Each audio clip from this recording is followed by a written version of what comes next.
Akka mul'atan kabajamtoota hordoftoota keenya oduuwwan idilaa addunyaa isin dhageessifna. Dursineet obboloota keenya Su'uud Arabiyaa keessatti manneen garaagaraatti hidhamaniif furmaata dhufaa jiruuf akkasumas Rabbi nu haa saffisiisu. Darjabina mootummaa Su'uud Arabiyaas Rabbi nu haa laffisu. Obboloota keenyaaf furmaata kadhannaa du'aayii gabrootaniif ulamaa'ota keenya abbootii amantaa hunda Rabbi nu haa qeebalu aamin jenneeti jirra. Oduuwwan idilaa addunyaa kana yoo isin dhageessifnu sooshaal miidiyaan nagayaaf sooshaal miidiyaan haqummaa fi mirga siviiliif akka ta'u hundi keenya naa hubattan jedheeti yaadaan gaaddisaa gadaatii ijoowwan oduu har'aatiin hangafa. Walii galteen Hamaasiif Israa'el gidduutti adeemaatiin jiru jilli addaa kan Antooni Bilinkan ministeera dantaalaaf dubbii himaa mootummaa Ameerikaatiin taasifamaa jiru Su'uud Arabiyaatti abdii nutti hore yoo jedhan Masrii fi Kwaataaris agoo qilleensa gaarii arganne qilleensi ba'a giddu galeessaa gama Hamaasiif Israa'eliitiin bubbisee yaayyuu nama abdachiisa jedhan. Tana gidduutti Hamaas Hindustaan odeeffannoo qabatee gadi baheen ulaagaan isaa hedduu Israa'elitti ulfaata jedhan. Israa'eliin ammoo ji'a afuriif dhukaasaniin dhaaba lammiiwwan kiyya kan uummanni hudhaa qaaxxanatti godhe akka gannaa dhiisuuf anis Palestaayinota gadhiisa jechuun abdii akka qabduu fi ulaagaa Hamaas dhiyeessee kana Antooni Bilinkan Benjamin Netanyahu wajjin haasa'uudhaaf gara Teel Aviivitti imaluu akka jiran maddeen Al-Arabiyaa gabaasa qabna. Biyyatti Ayatullah Ali Al-Khamenei bara 2015 qoqqobbii mootummoota gamtoomanii kuusa meeshaawwan niikulaariitiin shakkamteetiin qoqqobbiin gurguddaan diinagdee irra taa'ee osoo hin jimbiilfatin har'a meeshaa addaatiin gadi baate. Ismaagiif safareen saatalaayitii toora hawaa oomisha balastik misaayiliitiin kan furguggeessite Iraaniin misaayiloota addaa gosa 3 addunyaan raajii jettee har'a gadi baafte. Balastik misaayilii Yuunaayitid Isteetiin irra naannahee dhiyaa Awurooppaatiin as dambali'aan dubbii ajaa'ibaati. Kanas balballoomii qabna.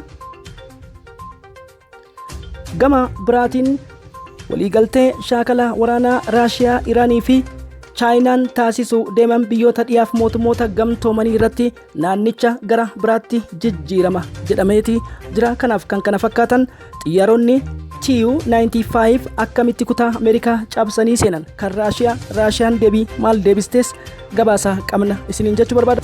Gama balballoomii oduutti dhiyaata.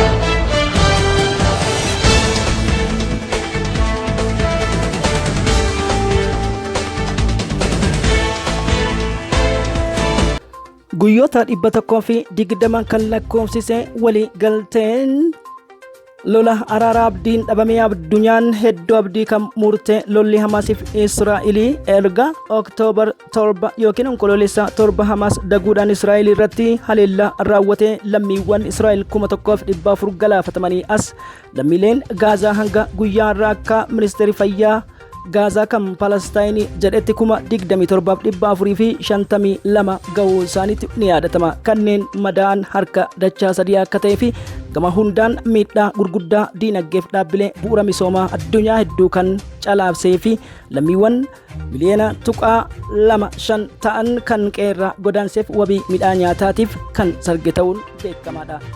Furmaata barbaada Kwaatarii fi Masri akkasumas ammoo darbeen Su'uud Arabiyaaf Ameerikaan harka cinaa bitaatiin tarkaanfatteen hammi tokko ta'us dubbittiin haleellaadhaa deebiteet wal coqolaasutti fufte. Akka Al-Jazeeraaf Al-Arabiyaa Wiyoof Hindustaan taasiif tasniim gabaasanitti. Mr. David Edson Sangar jedhamanii korrespondantii yookiin ergama addaaf xiinxalaa humna galaanaa kan Ameerikaatiin haalli amman tana jiru hedduu yaachisaadha. Haa ta'uutii Hamaasiif Israa'el araaramuun waa hunda caala nageenya bahaa giddu galeessaa akka hin babal'anne taasisa yoo jedhan ministeerri haja alaa Antooni Bilinkan tibba kana Su'uud Arabiyaatti imaluudhaan dhimma haara galfii Hamaasii fi akkasumas Israa'el gidduutti lolli dhaabatuu fi Gaazaan gara qe'ee ganamatti deebituu irratti hojjechaa jirra jechuudhaan New York Times fi akkasumas BBC gabaasuun ni yaadatama. Haa ta'uutii waliigaltee kanaan Hamaas irraa ji'a 4 lola nin dhaaba jette biyyi Benjamin Netanyahu Israa'eliin kana jette lammiiwwan kiyya guutumaan guututti hudhaa uummataan wal qabne akka gallakkifamuuf anis kan Palestaayinii jettus Hamas ulaagaawwan gurguddoo hedduu jabduu akka kaayaan Tony Blinken dubbatan. Israa'el ulaagaa kana hin fudhatti moo hin fudhattu kan jedhu yaaddoo uume. Haleellaa guyyaa kaleessaa loltoota 9 qondaalota dabalateen raajjeeffameef Hizbollaan daangaa magaalota Israa'el irratti fudhate waajjirri odeeffannoo Israa'el kan guutumatti barbadaa'uuf biiroon Muusaad barbadaa'uu isaa gabaasuun ni yaadama. Dubbiimaaf ministeerii haajaa alaa Ameerikaa lolli naannichaa dhaabachuu akka qabuuf nageenyi waaraan lammiilee gidduu ta'uu akka qabus dubbatamee jira. Kana gidduutti Huutiin ani jira jedhe. Doonii Ameerikaa ajaa'iba godhee Almaasaara jedhamtu haleellaa misaayilii balastikiitiin daboo ibidda galaana galoo Elmandabitti dabale. Itti aansee kan Ingilizii beedii guddaa ta'e DRCN jedhamu haleele. Addunyaa yaaddoo keessa kaa'e. Haa ta'u dhaabbanni mootummoota gamtoomanis kaleessaa Israa'el himate. Gargaarsa namoomaa kan Gaazaaf deemaa jiru rookettiiwwaniin haleeltee galoo galaana irraa jechuun Israa'el himachuun Ingilizii fi akkasumas biyyoota hedduu dheekkamsiise. Israa'el kana gochuun mirgi namoomaa isii biratti cabuudha kan jedhe dhaabbanni mootummoota gamtoomanii. Ameerikaanis kana dhagaanii gara Antoonii Bilinkeniin Benjaamin Netanyaahuu irratti dheekkaman. Haa ta'uuti Ismaa'il Haniyyee kan Kaayirootti argamaniif akkasumas Antoonii Bilinken Saudi Arabiyaa turtii taasisanitti walii galtee fi akkasumas wal'aanamtootaa fi miidhamtoota kanneen dirree adda addaa irratti kufan wal'aanuu irratti sadarkaa kamiin akka ta'uu fi jiraattonni Gaazaa akkamitti akka deebi'uu qaban irrattis Benjaamin Netanyaahuu wajjin dubbadha jedhan.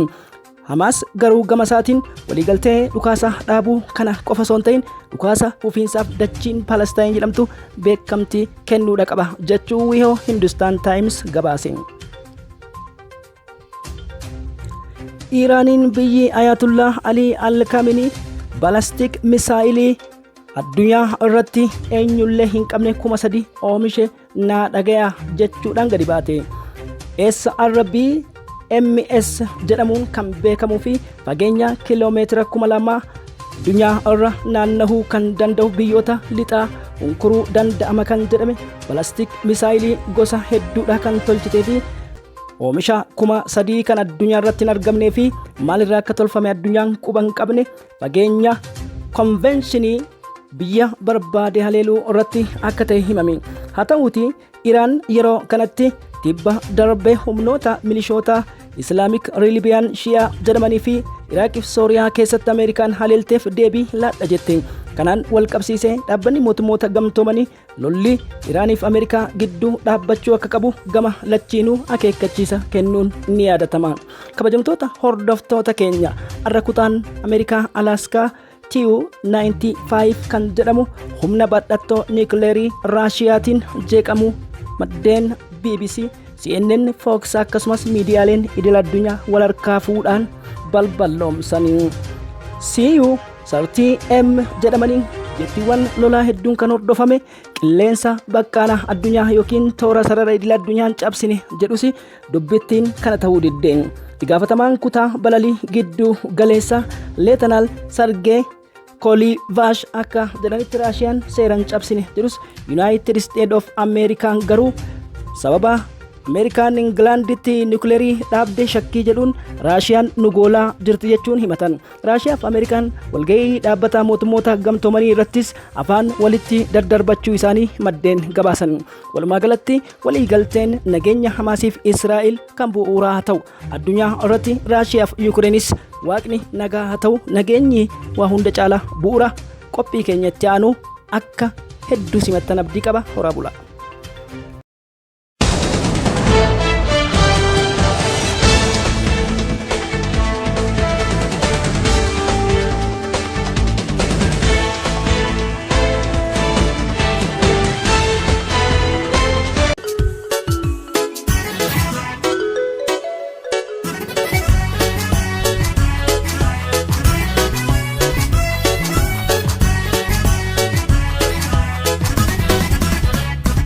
Alaaf mana keessaa tittanii sagantaa keenya shaashambaa akkasumas qophii keenya caayaa hara galfii dhandhama sirboota akkasumas ammoo irraa bara walii bara dhaammannoo fi kenna yaadannoo fi wal yaadachiisuudhaaf shaashambaa jettan sirboota bahaa kaabaa kibba dhiyaa eeyyeeti. dhaloota ganamaa irraa dhaggeeffachaa guddanneef sokoof sorgoon isaanii har'as dhaloota keessatti dhandhama onneedha qabbaneessanii fi akkasumas immoo waa hedduu dhagaatee uffata oromummaadhaa fi dhandhacha keessaa nuutaan hedduudha qophaan walleewwan keenya durii irraa kaasee qophiin filannoo sirbaa qophii caayaa haragalfii kuni namoota barbaadaniif fakkeenyaaf wallistoota tokkorraa hanga 24 qophaa'anii jiran lakkoofsa qaban. Kadiir Martuu lakkoofsa 6 yoo jiraate lakkoofsa 6 Kadiir Martuu abaluu abaluutiif jettanii keessaan nu barreessitan bilbila yoo barbaadan kallattiidhaan isinii kennee jirra karaa iimootiin waasaappiitiin jechuu barbaada kabajamtoota hordoftoota kiyya. Fakkeenyaaf Qamar Yusuf 9 yoo jiraate Qamar 9 abaluu kan jaaladhuuf hiriyaa kookaa kanaatiif yookiin yoo hiriyaa dubartii yookiin dhiiraa taate baatu qaa'aa caatu qaa'aatiif si haa ga'u nageenyi koo qaalii tiyya shaa gooteetiin maarreegaa yeroo kee waan gaariitti akka dabarsitu abdii qaba nallee akka yaadattu abdii qaba jettanii shaashan baattanii nutammoo gaa warroota filatan tokkorraa ga 3 ni badhaafna waan taateef jechuu barbaada. Keessan sirboota barbaadan 1 2 3 jettanii keessan nu barreessitan jechuu barbaada. Kunoo qophiin haragalfiidha eeyyeti shaashambaa caayaa haragalfii dhandhama sirbootaati.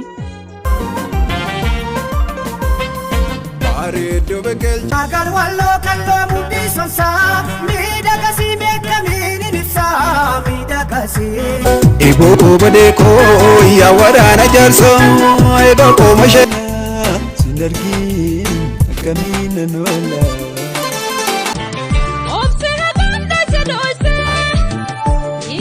Lalgalooto walirraan fagaannu lalgalooto jalaan nu fageesse. Hordoftoota sagantaa keenya caayaa haragalfii sirboota eeyyeti maarree kunoo iskiriina gubbatti ilaaluudhaan lakkoofsota kana adnaa meeqarra jira kun meeqarra jira akkasitti shaashambaa godha badhaasa geessan akkasumas immoo filannoo nama filattanii hoodiidhaan godha jechuu barbaada. Iccitaawaadhaan shambaa jedha nama barbaadaniif abaluu kaatuqaa baadhaaf affeeree jira caatuqaa laadhaaf yookiin maatuqaa haadhaaf jennee koodiin akkasitti waamna jechuudha. Nuufuu koodiidhaan gochuu qabdanii koodii san ni beeyteecha affeerraa keessan gaanutis shaashambaa jennee boru qabannee kan dhiyaannu taha nama borii nu haa taasisu. Walleewwan keenya asirraa iskiriinarra walleewwan 25 shaashambaa isin gochuudhaaf qophii keenya irratti yaada qabdan nu kenna. Caayaan itti fufu turtii gaarii nama borii nu haa taasisu. Oftee kan qabdu uumaan badhaafamte guutuun namaa.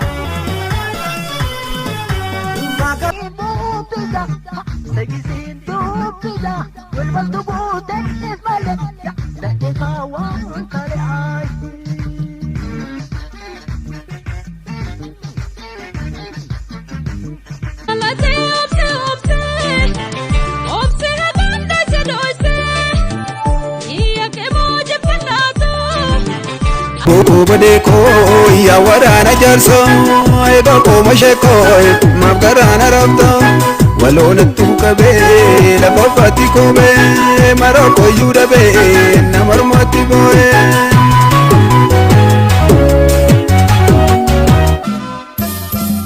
Ampulidiya mata jalala dalila burga bareeda jala atis nalali adaki same wadala me kotu asna dadala ale duwet kona.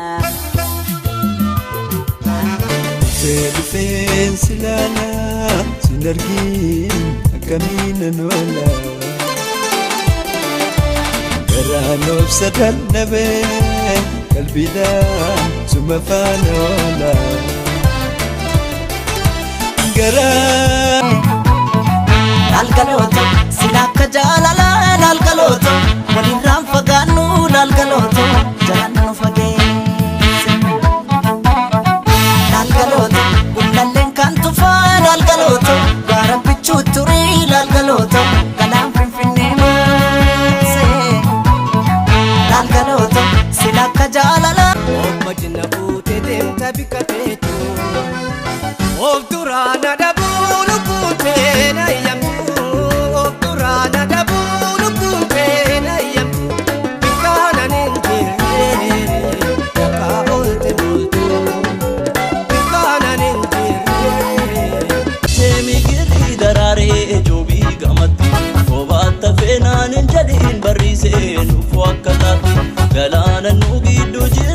shakkee nalleen qoomati waaqayyo buddeena hiraa jarjartee abdiin kuttati birraan bariitee migirri daraaree joobii gamatti kophaata feenaan Asossodaate barana qalbii kooti dibee gaman jaaladhe sanyii mooti. Asossodaate barana qalbii kooti dibee gaman jaaladhe sanyii. Duudar gudeecha jijjiise guraa malatoo daandii cufeemee karaanii gargar facaasaa Saatoo beellamni yoomii yaadama maaloo naayimii beellamni yoomii yookaan raaba'u si dhoowwee yaa kololeetoo kan laarraan na darbi loomii.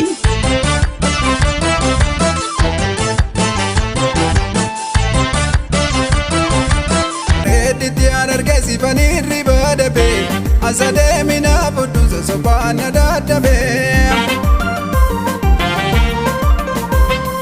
Bareedduu biqilchate yaadaachee dirree daawaa.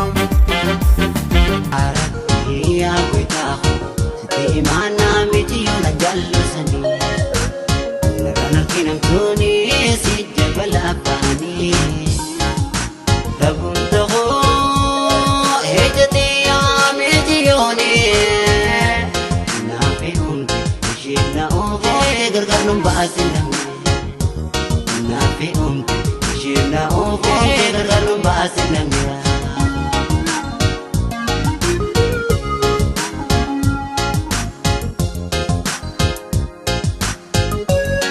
Sigakeessu dhaqee dirree boonee harjaa himee maayaa eekurree galee. Kan sigakeessu dhaqee dirree boonee harjaa himee maayaa eekurree galee. You know they something love, you know they something love, you know they something love. Wanna rinagote. Abidiyya anis keetuma si sosobuu dhugaan sitti himaa midhagsituu mi'eessitu jiru kan akka keenaaf ta'u hin jiru. Abidiyya anis keetuma si sosobuu dhugaan sitti himaa midhagsituu mi'eessitu jiru.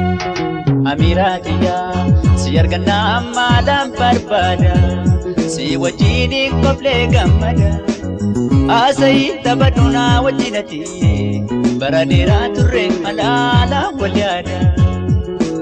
Amiitiya si argannaa.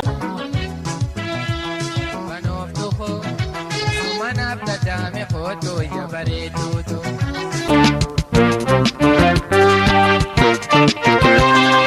Latu latu dariyaane